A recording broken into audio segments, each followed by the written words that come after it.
ప్రియమైన దేవుని పిల్లలారా, ప్రభు యేసుక్రీస్తు నామంలో మీకు నా వందనములు. ఈరోజు దేవుని వాక్యాన్ని మనం ధ్యానించబోతున్నాం. మన జీవితంలో సమస్యలు, శోధనలు, కష్టాలు వచ్చినప్పుడు మనం ఎలా స్పందించాలి, దేవుడు మనకేం చెప్తున్నాడు అనే విషయాన్ని ఈరోజు తెలుసుకుందాం. ఈరోజు దేవుని వాగ్దానము యాకోబు 1:3. యాకోబు 1:3 వాక్యం ఇలా ఉంది: మీరు నానా విధములైన శోధనలో పడినప్పుడు అది మహా ఆనందమని ఎంచుకొనుడి అని. ప్రియమైన సహోదరి సహోదరులారా, ఈ వాక్యంలో దేవుడు ఒక ఆశ్చర్యకరమైన విషయాన్ని చెప్తున్నాడు.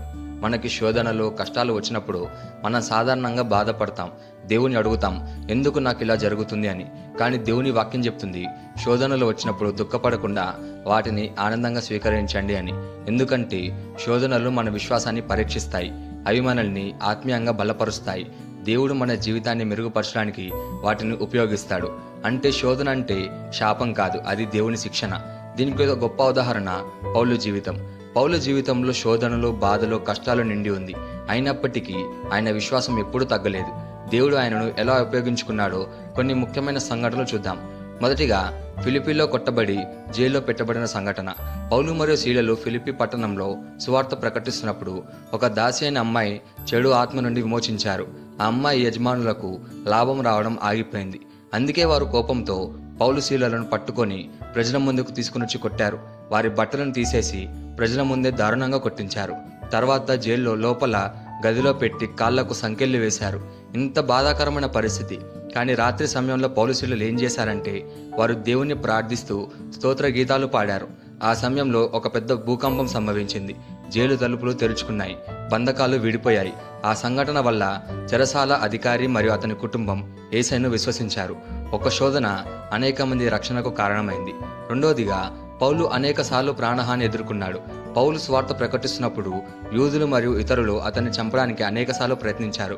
లుస్త్రాలో జరిగిన సంఘటన ఏంటంటే, లుస్త్రా పట్టణంలో పౌలు సువార్త ప్రకటిస్తున్నప్పుడు కొందరు యూదులు ప్రజలను రెచ్చగొట్టి పౌలును రాళ్లతో కొట్టించారు. అతను చనిపోయాడు అనుకొని పట్టణం బయట పడేశారు. కానీ దేవుడు అతన్ని కాపాడాడు. పౌలు మళ్ళీ లేచి అదే పట్టణంలోకి వెళ్ళి మళ్ళీ సేవ కొనసాగించాడు. ఇది ఎంత గొప్ప విశ్వాసం! మూడోదిగా పౌలు అనుభవించిన కష్టాలు ఆయనే స్వయంగా చెప్పాడు. పౌలు తన జీవితంలో కష్టాలను ఇలా వివరించాడు: అనేక సార్లు కొట్టబడ్డాను, 3 సార్లు కఠినంగా కొట్టబడ్డాను, ఒకసారి రాళ్లతో కొట్టబడ్డాను, 3 సార్లు నౌక ప్రమాదంలో పడ్డాను, ఆకలి, దాహం, చలితో బాధపడ్డాను అని. ఇవన్నీ 2 కొరింథీయులకు 11 ఆయన స్వయంగా చెప్పిన విషయాలు. నాలుగోదిగా జైల్లో ఉన్నప్పటికీ ఆయన ఆనందంగా ఉండేవాడు. పౌలు రోమాల్లో జైల్లో ఉన్నప్పుడు కూడా ఎఫెసీలకు, ఫిలిప్పీలకు, కొలొస్సీలకు లేఖలు రాశాడు. ఫిలిప్పీలకు లేఖల్లో ఆయన ఇలా చెప్పాడు: ప్రభువులో ఎల్లప్పుడూ ఆనందించుడు అని. జైల్లో ఉన్న మనిషి బయట ఉన్న వారికి ఆనందంగా ఉండమని ప్రోత్సహించడం చాలా ఆశ్చర్యకరమైన విషయం. ఈ సంఘటన మనకు నేర్పేది ఏంటంటే, పౌలు జీవితాన్ని చూస్తే మనం గ్రహించేది, శోధనలు దేవుని సేవకులకు కూడా వస్తాయి. కష్టాలున్నాయంటే దేవుడు మనతో లేడని కాదు. శోధనల మధ్య కూడా దేవుణ్ణి స్తుతిస్తే దేవుడు గొప్ప కార్యాలు చేస్తాడు. పౌలు బాధలను చూసి వెనక్కి తగ్గలేదు. అతను ఇలా అన్నాడు: నేను ఎప్పుడు బలహీనుడనో అప్పుడే బలవంతుడను. కనుక క్రీస్తు నిమిత్తం నాకు కలిగిన బలహీనతల్లోనూ, నిందలోనూ, ఇబ్బందుల్లోనూ, హింసలలోనూ, ఉపద్రవంలోనూ నేను సంతోషించుచున్నాను అని 2 కొరింథీయులకు 12:10 ఉంది. అంటే మన బలహీనతలో దేవుని శక్తి స్పష్టంగా కనిపిస్తుంది. ఈ వాక్యాన్ని మన జీవితంకి ఎలా తీసుకోవాలంటే, ఈ వాక్యం మనకి 3 ముఖ్యమైన పాఠాలు చెప్తుంది. మొదటిగా, శోధనలు వచ్చినప్పుడు భయపడకూడదు. కష్టం కంటే దేవుడు మనను వదిలేశాడని కాదు. రెండోదిగా, దేవునిపై విశ్వాసం కోల్పోకూడదు. శోధనల సమయంలో కూడా ప్రార్థన, బైబిల్ చదవడం ఆపకూడదు. మూడోదిగా, దేవుని వచ్చిన మంచిదని నమ్మాలి. ఈ రోజు బాధగా అనిపించినా రేపు ఆశీర్వాదంగా మారుతుందని నమ్మాలి. ఈ వాక్యం మనం ఏం నేర్చుకోగలమంటే, కష్టాలు లేని జీవితం గొప్పది కాదు, కష్టాల్లో కూడా దేవునితో నడిచే జీవితం గొప్పది అని. ఈ వాగ్దానాన్ని మనం స్వతంత్రించలాగా మనం ప్రార్థన చేద్దాం. మమ్మల్ని మిక్కిలిగా ప్రేమించిన ప్రియా పరలోకపు తండ్రి, నీకే కృతజ్ఞతాస్తుతులు, వందనాలు చెల్లించుకుంటున్నాం ప్రభువా. ఈ రోజు నీ వాగ్దానం ద్వారా మాతో మాట్లాడినందుకు నీకే కృతజ్ఞతలు చెప్పుకుంటున్నాం ప్రభువా.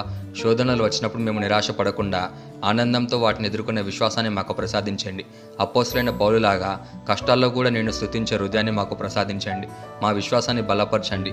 మా జీవితాన్ని నీ చిత్త ప్రకారం నడిపించమని ప్రార్థిస్తూ యేసుక్రీస్తు నామములో అడుగుచున్నాము తండ్రి, ఆమేన్.